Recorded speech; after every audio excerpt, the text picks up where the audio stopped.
السلام علیکم۔ آج میں آپ کے لیے کرشن چندر کا ایک افسانہ پڑھوں گا۔ افسانے کا نام ہے بالکنی۔ اس سے پہلے میں آپ کو اس افسانے کے بارے میں کچھ بتاتا ہوں۔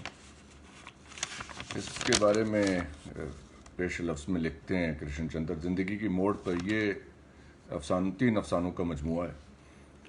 جو میرے ہاتھ میں کتاب ہے یہ تقریباً سمجھیے کہ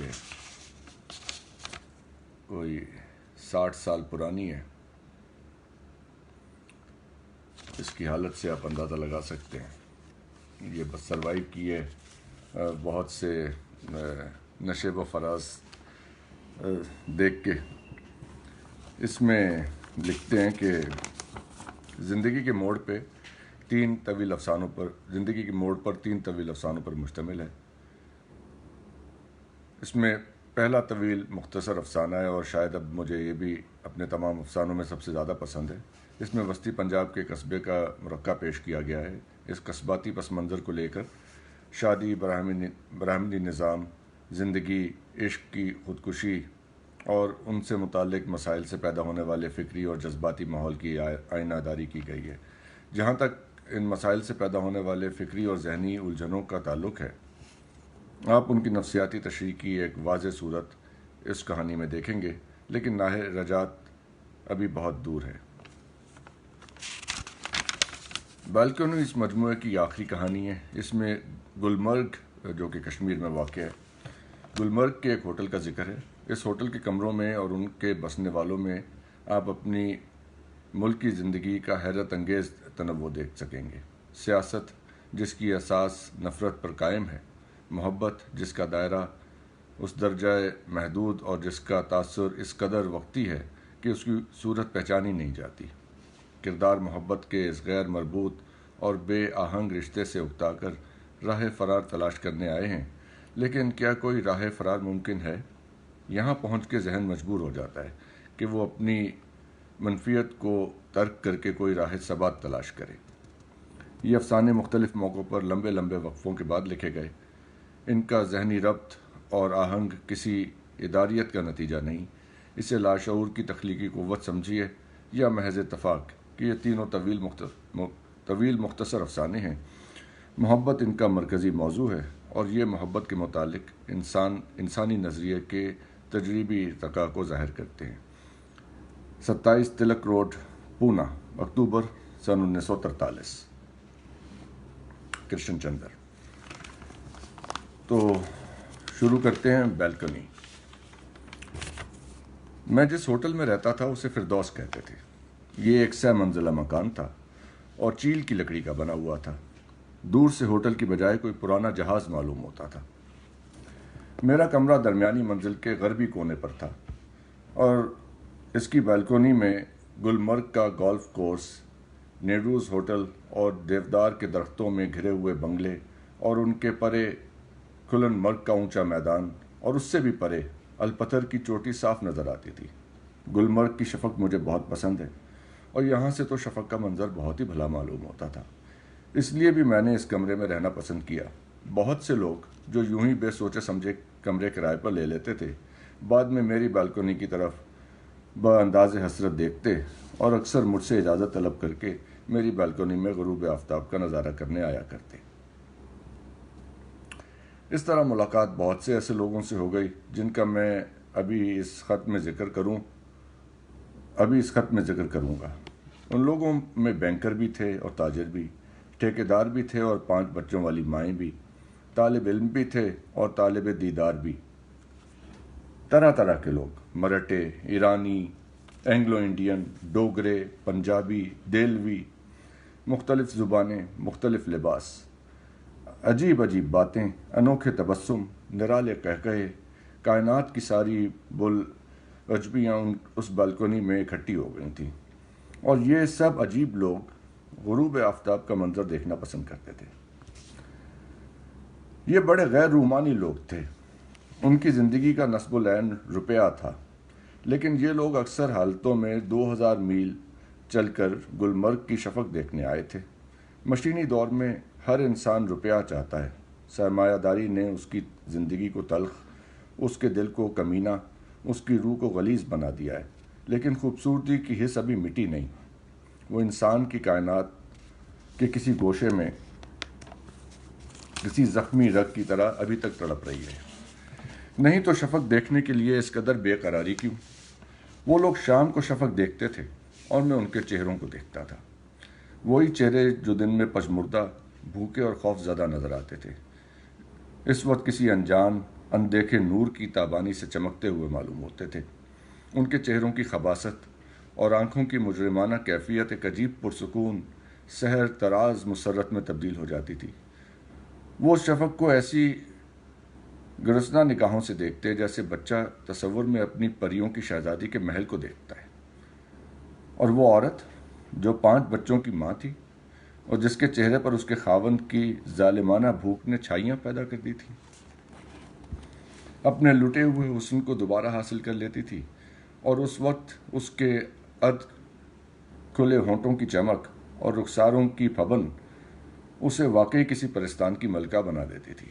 یہ امر کسی قدر مسرت زا ہے کہ انسان کے دل میں ابھی تک وہ اضطراری شعلہ تڑپتا ہے۔ اس کے دل کا شاعر، اس کے تصور کا بچہ، اس کے پرستان کی ملکہ ابھی تک زندہ ہے۔ اور جب تک وہ زندہ ہے، انسان بھی زندہ ہے۔ ظالم سماج، ملوکیت پرستی، فسطائیت، دنیا کا ظالم سے ظالم نظام، کچھ بھی اسے مٹا نہیں سکتا۔ میں انسان کے مستقبل سے نا امید نہیں ہوں۔ فردوس امیر سیاحوں کی نظر میں ایک گھٹیا سستا سا ہوٹل تھا، لیکن میرے لیے پھر بھی مہنگا تھا۔ لیکن کیا کرتا، کسی ہندوستانی ہوٹل میں جگہ خالی نہ تھی، ناچار یہاں آنا پڑا۔ فردوس میں جو لوگ اقامت پذیر تھے، آدھے سے زیادہ مغربی تھے اور باقی ایشیائی۔ بیرے ایک عجیب قسم کی زبان بولتے تھے جو نہ انگریزی تھی نہ ہندوستانی، بلکہ دونوں کے ناجائز تعلق سے پیدا ہوئی تھی۔ کھانا چھری کانٹوں کے ساتھ کھایا جاتا تھا، لیکن اکثر چھریاں کند ملتی اور کانٹے غیر ملمع شدہ۔ شوربے میں ہندوستانی کھانے کی طرح سرخ مرچوں کی اتنی بھرمار ہوتی کہ بیچاری لنکا شائر کے رہنے والی آیاؤں اور نرسوں کی زبان جلنے لگتی، اور وہ ہوٹل کے بڑے بیرے کو ایسی سلواتیں سناتی کہ وہ خوشی سے اپنی چھاتی کا ابھار اور بھی بڑھا لیتا۔ بیرے کی مسرت کا راز یہ ہے کہ اسے جتنی گالیاں ملیں وہ اتنا ہی خوش رہتا ہے، اور بیرا جتنا بڑا ہو اسے اتنی ہی بڑی گالی چاہیے، ورنہ وہ ناخوش رہے گا۔ 2-1 دن کے بعد اداس ہو کے ہوٹل سے چلا جائے گا۔ گالی اور بخشش بیرے کی زندگی کے محور ہیں۔ کبھی اسے پہلے گالی ملتی ہے اور پھر بخشش، کبھی پہلے بخشش بعد میں گالی۔ ہر حالت میں وہ خوش رہتا ہے، اور انگریزی سیاست کی سب سے بڑی غلطی یہ ہے کہ وہ اپنے بیروں سے ہندوستانی قوم کا اندازہ لگاتے ہیں۔ وہ پوری ہندوستانی قوم سے اپنے بیروں کا سا سلوک کرتے ہیں اور چاہتے ہیں کہ ہندوستانی بھی ان سے ان کے بیروں کی طرح خوش رہیں۔